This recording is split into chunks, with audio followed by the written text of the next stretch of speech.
If you just got engaged and you're wondering why don't wedding venues post their prices online, you're not alone. Anyone who's planned a wedding knows that when it's time to start investigating those prices, you're going to be hit with forms to find out information or starting at estimates followed by a request a quote button. This is one of the top complaints during the wedding planning process, and people just want to know why can't venues post their prices online? So let's talk about some of the most common reasons that wedding venues don't post their prices.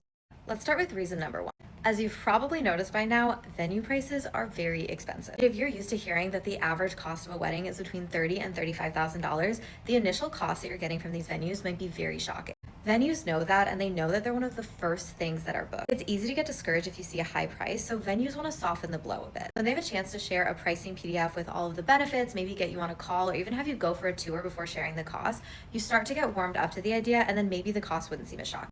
Reason number two, it's not really the industry standard, so why would most people do it? While there are some couples who say they won't even book with a venue that doesn't post their pricing, the majority of brides are not going to do that. If you're a wedding venue and you see that none of your peers are posting their prices, you're probably wondering what would be the incentive for you to do that. So in the end, it creates a cycle of venues just not sharing their pricing. Reason number three is one that I've seen shared a lot, and it's that prices vary so much by season, it can be hard to give an accurate estimate. But the thing is, when you reach out to these venues, they often share a pre-made pricing PDF that shares all of that complex pricing in some kind of table. So I don't really think this is a valid excuse in any way. Reason number four, they want your info. Business is business, and venues want to capture leads like any other business. Keeping their pricing behind a gated form allows them to collect a larger database of leads, but it definitely also increases the number of people reaching out that probably aren't a good fit.